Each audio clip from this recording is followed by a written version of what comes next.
மறந்துவிடக் கூடாது. காத்தாங்குடியில் சுபஹானல்லாஹ், காத்தாங்குடியில் ஒரு 12 வயது நிரம்பிய ஒரு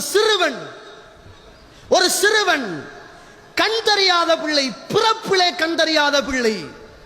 சுபஹானல்லாஹ், 9 வயதில் அவருடைய ஒரு வீடியோவை பார்த்தேன். வாப்பா சின்ன ஒரு பஃபல் வாங்கி கொடுத்திருக்கிறாரு, அந்த ப்ளூடூத்ல உள்ள ஒரு சின்ன ஸ்பீக்கர் ஒன்று. சுதைசிட குர்ஆன போட்டு போட்டு போட்டு 9 வயசுல பிள்ளை கொஞ்சம் குர்ஆன 9 ஜூஸ பாடமாக்கி இருந்தான். பிள்ளைக்கு கண் தெரியாதுங்க, வாசிக்க தெரியாது, வாப்பா யாருன்னு தெரியாது. குர்ஆன பிள்ளை பார்க்கல, குர்ஆன பிள்ளை கேட்ட பிள்ளைங்க. பிள்ளைக்கு பார்வை இல்லை, அவனுக்கு கருப்பா சிவப்பா இரவா பகலா நல்லவனா கெட்டவனா எதுவுமே தெரியாது. அவன் ஆசை, அவன் அவா நான் குர்ஆனை பாடமாக்க வேண்டும்.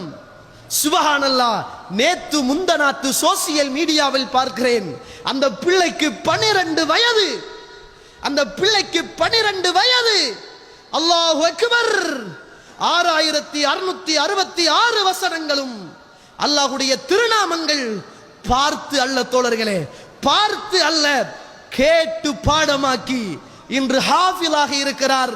9 வயதில் அவருடைய ஆசை, நான் ஹரத்துக்கு போக வேண்டும், ஹரத்திலே உள்ள அந்த இமாம் சுதைசியை சந்திக்க வேண்டும்.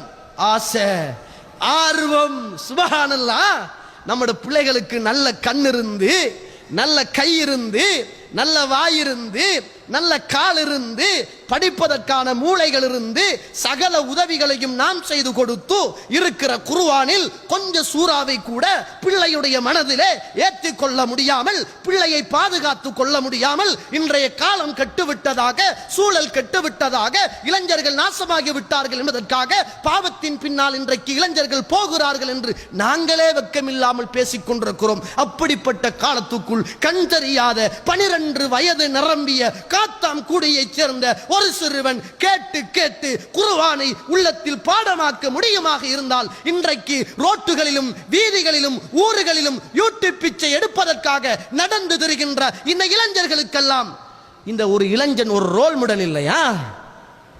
என்ன தோழர்களை, இது ரோல் மாடல் இல்லையா? ஏன் உங்களால மாற இயலாதா? உங்களால மியூசிக் இல்லாம வாழ இயலாதா? உங்களால பாட்டு படம் இல்லாம வாழ இயலாதா? இன்றைக்கு எல்லா இளைஞர்களுடைய இஸ்லாமும் ஸ்டேட்டஸ்ல தான் இருக்குது. எல்லா இளைஞர்களுடைய இஸ்லாமும் ஸ்டேட்டஸ், நவீனத்துவப்படுத்தப்பட்டிருக்குது. துவா கொண்டு வருகுது, பிள்ளை பார்க்கறான், ஸ்டேட்டஸ்ல போடுறான். அவனுக்கு பாடமா இல்லையான்னு தெரியாது. ஒரு திக்ர் வருகுது, பிள்ளை பார்க்கறான், பாடமா ஓதினானா என்பது அல்ல, மற்றவங்க பார்க்கட்டும் போடுறான்.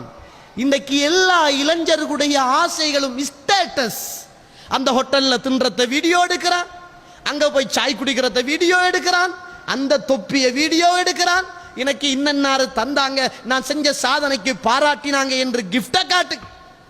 என்ன வாப்பா, இதுவா சாதனை? இந்த உலகத்துல இதுவா சாதனை?